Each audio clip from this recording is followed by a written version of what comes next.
Hey, this is John with FixYourDirtBike.com, and this is how to service the cylinder on your 1994 through 2001 Yamaha YZ125.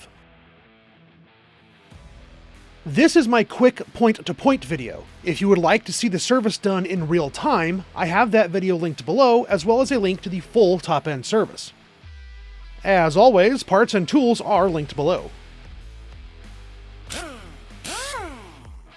94 through 01 YZ125s came with 5 slightly different top-end sizes.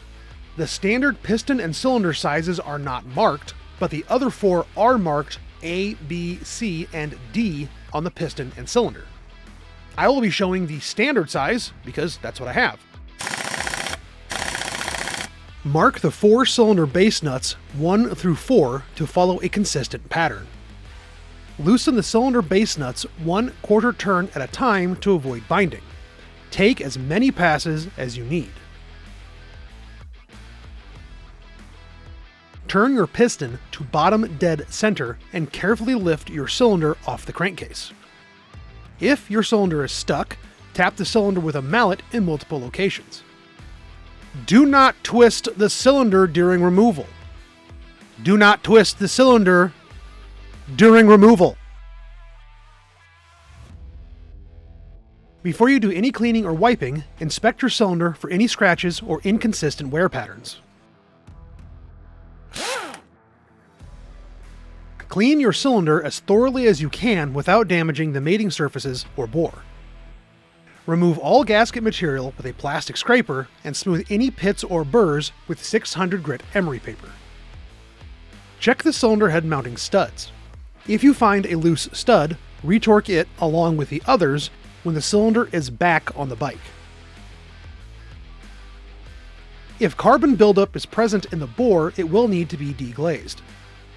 There are 2 methods of deglazing, depending on your cylinder wall material. Stock, this is an aluminum cylinder with Nicosil plating and can be carefully deglazed with a scouring pad. However, your cylinder may have been bored out and fitted with an iron sleeve, which can be deglazed with a ball hone. The definite way to tell is using a magnet. If it sticks, it's sleeved. With your cylinder cleaned and deglazed, inspect the water jackets, transfer ports, and exhaust valve subchamber for obstruction, wear, or damage. Clean the mating surface on the crankcase with a plastic scraper. Check the surface for smoothness and correct any pits or burrs. Check the mounting studs for tightness and thread condition. I am taking the extra time to polish the mating surfaces and remove as many casting marks as I can. This is not a necessary step, but I might have a little OCD. Lay your straight edge against 2 adjacent studs and try to fit a feeler gauge underneath. Record any found gaps. If you find any gaps, double check the surface for smoothness and try again. The warp limit for the cylinder is 0.0012 inches. If your cylinder is out of spec, it will need to be resurfaced at a machine shop.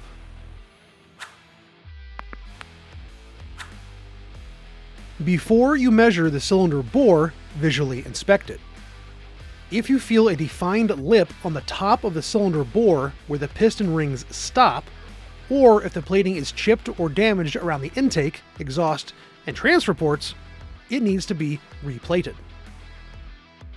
This cylinder is in excellent condition considering the unusual wear on the piston. The intake side is slightly marked, but is still smooth, so I'm comfortable with reusing it as long as it's within spec.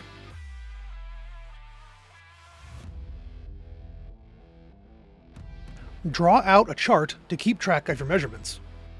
Measure your cylinder at 3 locations. Yamaha does not provide a specific measurement depth. Without a specific location, I measure 10 mm from the top, the middle, and 10 mm from the bottom. Label these locations A, B, and C. Take measurements front to back and side to side. Measure, then re-measure, and write down all your measurements. All measurements should be between 54 and 54.014 millimeters. I am using a simple bore gauge and caliper method to measure my cylinder bore. I recommend this method as it is inexpensive and you can use your gauges and calipers for other inspections. A dial bore gauge will work, that's what it's for after all, but it's a one-trick pony and may not be worth the investment.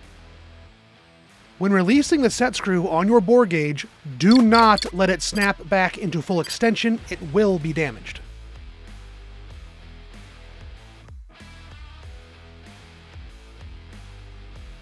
Wash your cylinder in hot, soapy water with a cylinder brush and dry with compressed air. Apply a thin coat of WD-40 to the cylinder walls to inhibit oxidation. If your piston and cylinder are measured within spec, now we need to ensure they are within spec in relation to each other.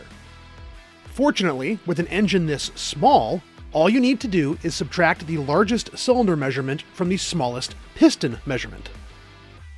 The piston to cylinder clearance must be no greater than 0.004 inches. My piston and cylinder clearance came out to 0.006 inches, putting my old piston out of spec.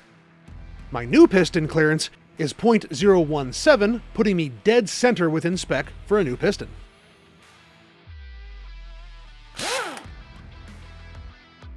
Double check the cylinder bore and mating surfaces for cleanliness. Install your new gasket. Lubricate your piston with 2-stroke oil and rotate the crankshaft so the piston is at top dead center.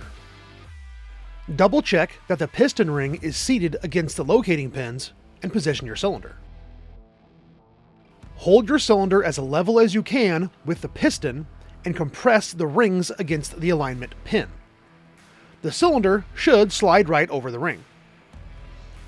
Just like when you removed the cylinder, do not twist the cylinder during install. You will break something. As you can see here, you might have to fight the piston and ring to get it into the bottom of the cylinder. Not exactly graceful, I'll admit, but whatever you need to do, just make sure the piston goes into the cylinder straight. This is an edited version of this. This took me longer than I'd care to admit. Still going.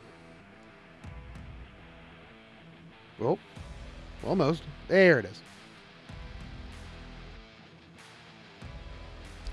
With your cylinder on the gasket, rotate the crankshaft several times to feel for any binding or dragging.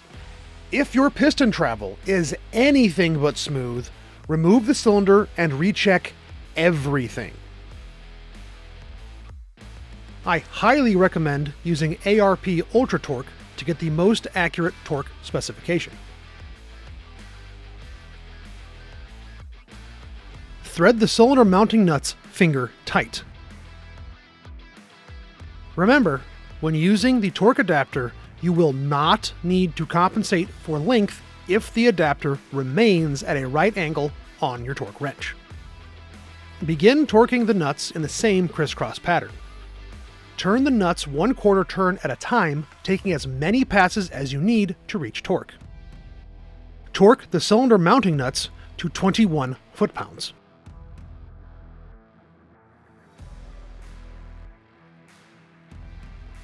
If you need any help or you have any questions about your cylinder service, please let me know in the comments or shoot me a DM. Thanks for watching, and don't forget to like and subscribe.